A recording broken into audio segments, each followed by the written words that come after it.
Hello दोस्तों, मैं आपकी दोस्त लक्ष्मी स्वागत करती हूँ आपका अपने YouTube channel study with Lakshmi Pal में। दोस्तों, आज से हम जो MPPV जेल पहरी का जो नोटिफिकेशन निकला था, जिसका एग्जाम नवंबर में कंडक्ट होना है, तो उसके रिगार्डिंग जैसे हमने पिछली वीडियो में भी इसका जो नोटिफिकेशन था उसको डिटेल को चेक करके और जो सिलेबस था वो मेरे द्वारा आपको बताया गया है कि कौन कौन से इसके सब्जेक्ट होते हैं और किस किस सब्जेक्ट से पूछा जाता है। उसके रिगार्डिंग हमने सारे सब्जेक्ट को तो कवर कर लिया। अब उन सब्जेक्ट को हम किस तरीके से प्रिपेयर करेंगे, तो इसी प्रिपरेशन के लिए आज से हम इस चैनल में जो इसका फर्स्ट सब्जेक्ट रहेगा हिंदी, उसको प्रिपेयर करेंगे कि हिंदी के जो हमने टॉपिक कवर किए थे उसको हम 1 बाय 1 स्टेप के थ्रू कवर करेंगे। तो जो हमारा फर्स्ट टॉपिक रहेगा हिंदी के अकॉर्डिंग भाषा, क्योंकि हम स्टार्ट ही भाषा से करेंगे कि हिंदी की जो भाषा है वो कहाँ से आई है, इससे किस तरीके के क्वेश्चन आते हैं और कैसे कैसे क्वेश्चन इससे पूछे जा सकते हैं, उसकी हम प्रिपरेशन करेंगे। तो दोस्तों, आज से हम स्टार्ट करते हैं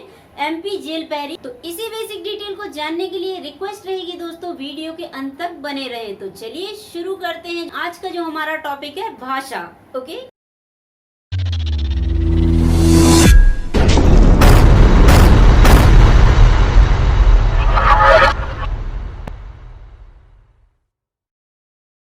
दोस्तों, आज से हम MPPV जेल पहरी की जो परीक्षा है उसकी प्रिपरेशन करेंगे, जिसमें हम हिंदी जो सब्जेक्ट है उसको कवर करें। इससे पिछली वीडियो में मेरे द्वारा आपको इसका सिलेबस भी बताया गया था कि इसका क्या सिलेबस रहेगा और कौन कौन से टॉपिक इससे परीक्षा में पूछे जाते हैं। तो फर्स्ट हमारा जो इसमें सब्जेक्ट रहेगा हिंदी।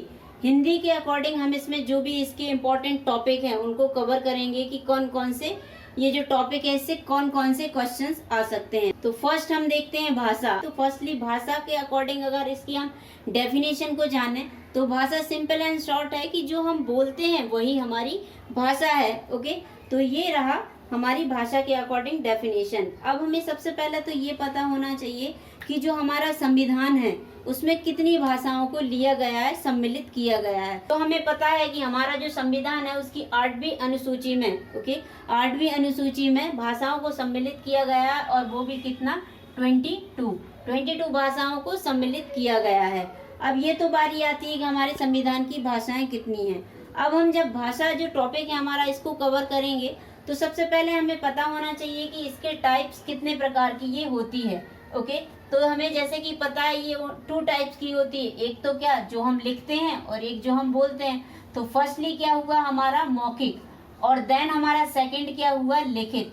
ओके, मौखिक या लिखित, इसके अलावा और कोई टाइप नहीं होता। या तो हम किसी को बोल के व्यक्त कर सकते हैं या किसी को लिख के हम व्यक्त कर सकते हैं। तो ये इसके 2 टाइप्स हुए।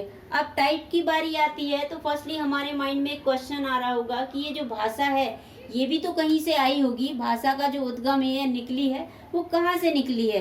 तो सबसे पहले हम जान लेते हैं कि हमारी जो भाषा है ये लिपि से निकली हुई है। ओके, और किस लिपि से ये निकली हुई है? देवनागरी। ओके, देवनागरी से ये लिपि से निकली हुई है। अब हमने ये जान लिया कि ये देवनागरी लिपि से निकली हुई है। बट क्या लिपि सिर्फ एक ही होती है? नहीं, बहुत सारी लिपियां होती हैं। ओके, बट हम जिस लिपि का यूज करते हैं वो देवनागरी लिपि होती है। देवनागरी लिपि के अकॉर्डिंग हम जो भाषाओं का यूज करते हैं, हम हिंदी में भी इसका यूज करते हैं, देन संस्कृत में भी इसका यूज करते हैं। तो इसका हम यूजेस हमें पता चल गए। अब हम बात करते हैं कि ये जो लिपि हैं वो कौन कौन सी लिपियां होती हैं। जैसे हिंदी की बात करें तो हिंदी में देवनागरी लिपि है, उसमें हिंदी और संस्कृत का यूज हमने कर लिया। देन इंग्लिश की अगर बात करें, जो अंग्रेजी है उसे किस लिपि में लिखा जाता है या बोला जाता है, तो वो कौन सी लिपि होती है? रोमन। ओके, और अगर उर्दू की बात करें तो उर्दू कौन सी लिपि में लिखी जाती है, तो उर्दू की बात करते हैं, उर्दू की जो लिपि है वो क्या है? फारसी लिपि। तो पंजाबी भाषा है उसकी लिपि क्या है? गुरुमुखी। अब ये तो जान लिए हमने इसके टाइप्स की लिपि किस किस टाइप्स में होती है और कौन कौन सी लिपि से कौन सी भाषाएं लिखी जाती हैं, उसका यूज किया जाता है। अब हम जानते हैं कि ये जो लिपि देवनागरी है ये कहाँ से आई है? ये भी तो कहीं से आई होगी। ओके, जैसे हमारी भाषा इस लिपि से आई है तो ये लिपि भी तो किसी से आई होगी। तो इसको हम जानते हैं कि जो देवनागरी लिपि है ये किस लिपि से निकल के आई है? ये ब्राह्मी लिपि से निकल के आई है। ओके, तो हमने जाना कि ये जो देवनागरी लिपि है वो कहाँ से निकल के आई है? ब्राह्मी लिपि से। और इसी के अकॉर्डिंग हमारी अदर भाषाएं आती, जैसे कि पंजाबी हुआ, गुजराती हुआ, बंगाली हुआ, ये सब किस लिपि से निकल के आए हैं? ये सब ब्राह्मी लिपि से ही निकल के आई हैं। कि जो हमारी भाषाएं हैं जितनी भी, वो सब कहाँ से निकली हैं? इस लिपि से। अब हमने ये तो जान लिया कि जो हमारी हिंदी लिपि है वो देवनागरी से निकली है, और जो देवनागरी है वो ब्राह्मी लिपि से निकली है। तो ब्राह्मी लिपि के अकॉर्डिंग और कौन सी भाषाएं आती हैं, जैसे कि पंजाबी हुआ, गुजराती हुआ, बंगाली हुआ, ये सब और भी जो भी हमारी भाषाएं हैं वो इस लिपि से निकली हुई हैं। जैसे जो हमारी पंजाबी भाषा को हम ले लेते हैं कि पंजाबी भाषा है ब्राह्मी लिपि से ही निकली हुई है, बट हम उस भाषा जो है उसको हम गुरुमुखी के नाम से भी जानते हैं कि वो गुरुमुखी लिपि से निकली हुई है। सेकंड हम बात करते हैं किसकी? बोली की। कि इट मीन्स बोली की बात करें तो बोली हम किसे कहते हैं? बोली हम उसे कह सकते हैं, अगर इसको शॉर्ट में डिफाइन करें, कि ये किसी एक क्षेत्र को डिफाइन करती है। इट मीन्स कि ये किसी क्षेत्र के, या कह लें कि जो हमारे स्टेट होते हैं उनके जो अधिकतर क्षेत्र होते हैं, इट मीन्स जो हमारे कस्बे, जिले, तो ये उनके अकॉर्डिंग डिपेंड करती है। तो ये छोटा जो क्षेत्र होता है उसको डिफाइन करती है बोली, क्योंकि जो छोटे क्षेत्र होते हैं उनकी एक अपनी बोली होती है। ओके, बोली को क्या कह सकते हैं? कि जो किसी छोटी सी जगह में बोली जाती है वही बोली है। जैसे हम इसके एग्जाम्पल लेते हैं, हरियाणवी हुआ, गढ़वाली हुआ, भोजपुरी हुआ, एक्सेट्रा। क्योंकि ये सब जगह नहीं बोली जाती, ये कुछ ही क्षेत्र के अकॉर्डिंग होती है, जो लिमिट क्षेत्र के अकॉर्डिंग बोली जाती है, इसीलिए हम इन्हें क्या कहते हैं? बोली। अब ये तो हुआ बोली। अब इसके अकॉर्डिंग जैसे हमने भाषा जान लिया, तो इसके आगे हम जानते हैं कि भाषा के अलावा इसकी कोई उपभाषा भी तो होती होगी। भाषा तो हमने जान लिया, बट भाषा की भी तो कोई उपभाषा होती होगी, तो इसको हम जानते हैं। अब उपभाषा किसे कहते हैं? उपभाषा को हम जानते हैं कि उपभाषा जो हम बोलते हैं उसको एक व्यवस्थित रूप में जब लिखते हैं, इट मीन्स कि जो हमारे प्राचीन काल के कवि या लेखक हैं वो जब भी कुछ बोलते थे और फिर उसे लिखते थे, तो इट मीन्स उनने साहित्य की रचना कर दी। तो यही उपभाषा है कि जो हमने बोला उसको किसी व्यवस्थित रूप में लिखकर रिप्रेजेंट किया।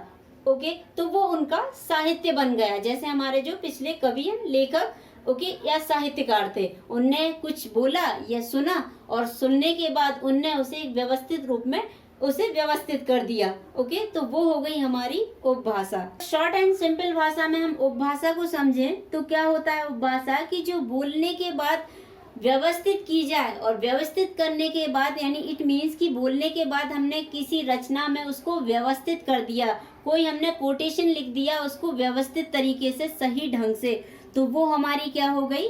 उपभाषा। अगर एग्जाम्पल के रूप में हम समझते हैं कि उपभाषा होती क्या है और ये बोली क्या होती है, जैसे हम आम बोलचाल की भाषा में बोलते हैं, हम अपने घर फैमिली में जो हम अपनी खुद की लैंग्वेज बोलते हैं वो क्या हो गई? हमारी बोली। और अगर वही हम कहीं पे रिप्रेजेंट करें, जैसे कि हम अपने स्कूल, कॉलेजेस, इनमें भाषण देते हैं, जो प्रतियोगिताएं होती हैं, कहीं पे हमें स्पीच देनी है, तो हम जैसे अपने घर में बोलते हैं वैसे ही तो नहीं बोलते हैं। वहाँ पे हम कुछ उसे व्यवस्थित तरीके से बोलते हैं जो कि सुनने में अच्छा भी लगे और एक व्यवस्थित सही ढंग से हो, तो उसी को हम क्या कह सकते हैं? उपभाषा। या इसके अकॉर्डिंग हम जैसे इंटरव्यू देने जाते हैं तो हम अपने अकॉर्डिंग किसी को अगर बताते हैं अपने घर में कि ये इसकी मम्मी के पापा हैं, ये हमारे भाई हैं, ये हमारी बहन है, ये तो हम अपनी आम बोलचाल की भाषा में बोलते हैं। बट अगर हम इसी के अकॉर्डिंग उसे उपभाषा में कन्वर्ट करें, ये तो हमारी बोली हो गई। कि अगर हमने कहीं इंटरव्यू देने गए तो वहाँ हम अपना जो भी अपना बायोडाटा देंगे, इट मीन्स हम अपना जो इंट्रोडक्शन देंगे, तो उसे हम एक व्यवस्थित रूप में बताएंगे कि मेरा नाम ये है, मैंने ये किया है, मुझे इतना एक्सपीरियंस है। तो उस व्यवस्थित तरीके को ही क्या कहते हैं? उपभाषा। ओके, अब ये तो बात हुई दोस्तों, हमने भाषा की बात सीख ली कि भाषा, उपभाषा, बोली, लिपि ये होती क्या है। ये आपने मोटे रूप में सीख लिया कि अगर इसके रिगार्डिंग हमें कुछ पूछा जाता है तो हमने एग्जाम्पल भी उसके दिए कि किस तरीके से हम उसे डिफाइन कर सकते हैं, या उसके अगर क्वेश्चंस आते हैं तो किस तरीके से हम उसे सॉल्व कर सकते हैं। अब बारी आती है ग्रामर की, क्योंकि ये जो ग्रामर पोर्शन है इसी के रिगार्डिंग हमारे जो सारे टॉपिक हैं वो कवर होंगे। ओके, तो ग्रामर के अकॉर्डिंग हम इसे आज डिफाइन कर लेते हैं। ओके, कि ये व्याकरण होता क्या है और किस तरीके से इसे हम पढ़ेंगे आगे। तो व्याकरण क्या होता है? व्याकरण का हमारी भाषा में सबसे अहम रोल होता है। तो इट मीन्स हमने क्या समझा कि व्याकरण हमारी भाषा में मेन रोल अदा करता है, कि जो भी हम बोलते हैं उसे सही रूप से बोलने को उसमें क्या यूज होता है? व्याकरण। ओके, तो ये तो हुआ इसकी डेफिनेशन। अब इसकी बात करें तो इसके टाइप्स की बात करें तो जिस तरीके से इसके भाषा के टाइप्स होते हैं उसी तरीके से व्याकरण के भी कुछ टाइप होंगे। अगर भाषा के टाइप्स देखते हैं तो भाषा के टाइप्स क्या होते हैं, वर्ण। भाषा में किस चीज का यूज होता है, फर्स्टली क्या होता है, वर्ण। देन सेकंड किसका यूज होता है, शब्द, ओके। देन थर्ड किसका यूज होता है, थर्ड होता है हमारा क्या, वाक्य। इन तीन चीजों से ही हमारी पूरी भाषा बनती है, ओके। सबसे पहले तो क्या आ जाता है, वर्ण। वर्णों का जो मेल होता है उससे क्या बना, शब्द, और शब्दों का जो मेल हुआ उससे क्या बना, हमारा वाक्य। अब ये तो हो गए हमारे किसके, भाषा के टाइप। अब इसी के अकॉर्डिंग अगर व्याकरण की बात करें कि व्याकरण में भी तो कुछ टाइप्स होंगे तभी तो ये व्याकरण आगे बढ़ेगा, ओके। तो व्याकरण को भी बिल्कुल टाइप्स में डिवाइड किया गया है, इसके भी कुछ भाग होते हैं, तो इसी प्रकार इसके टाइप्स होते हैं। तो व्याकरण भी हमारा 3 भागों में डिवाइड है, इसके भी टाइप्स हम जान लेते हैं। तो सेम इसके भी टाइप्स क्या होंगे। अब हमने ये तो भाषा हुई तो इसके अकॉर्डिंग किया। अब अगर व्याकरण के अकॉर्डिंग हम इसे डिवाइड करते हैं तो सबसे पहले क्या आ जाएगा हमारा, वर्ण विचार, ओके। वर्ण के ऊपर हम सही ढंग से जो विचार करते हैं वही हमारा वर्ण विचार हुआ। सेकंड क्या हुआ हमारा, शब्द विचार, ओके, ये हमारा सेकंड पॉइंट हुआ। देन हमारा थर्ड पॉइंट क्या हुआ हमारा, वाक्य विचार। ये हो गए इसके भाग। इट मीन्स इसे इतने भागों में डिवाइड किया गया है। तो ये 3 इसके जैसे भाषा के 3 टाइप हैं उसी तरीके से व्याकरण के भी 3 टाइप हुए। अब इसके रिगार्डिंग दोस्तों इसकी बेसिक डिटेल हम अगली वीडियो में जानेंगे कि ये व्याकरण के अकॉर्डिंग कौन कौन से टॉपिक्स होते हैं और उनसे क्या क्या क्वेश्चंस आते हैं। तो आज की वीडियो में इतना ही दोस्तों, अगली वीडियो में फिर मिलेंगे। वीडियो देखने के लिए धन्यवाद दोस्तों। अगर ये वीडियो आपको पसंद आया हो तो रिक्वेस्ट रहेगी इस वीडियो को लाइक करें और अधिक से अधिक लोगों को इसे शेयर करें। और आप हमारे यूट्यूब चैनल में अगर नए हैं तो इसे सब्सक्राइब करना ना भूलें। और अगर आपने बेल आइकन को प्रेस नहीं किया है तो उसे जरूर प्रेस कर लीजिएगा दोस्तों, जिससे कि हमारी जो वीडियो की नोटिफिकेशन है वो आपको सबसे पहले रिसीव्ड हो। तो आज की वीडियो में इतना ही दोस्तों, अगली वीडियो में हम फिर मिलेंगे इसकी फुल डिटेल के साथ, क्योंकि अभी तो ओनली हमने जो भाषा एंड व्याकरण है उसको डिफाइन किया है, बट ये किस तरीके से इसके क्वेश्चंस आते हैं एग्जाम में, किस तरीके से इसे क्वेश्चंस पूछे जाते हैं उसकी डिटेल हमें जानना होगा। तो इसी डिटेल को जानने के लिए हम इसके पार्ट 2 में मिलेंगे नेक्स्ट वीडियो में। तो आज के लिए इतना ही दोस्तों, तब तक के लिए धन्यवाद एंड जय हिंद।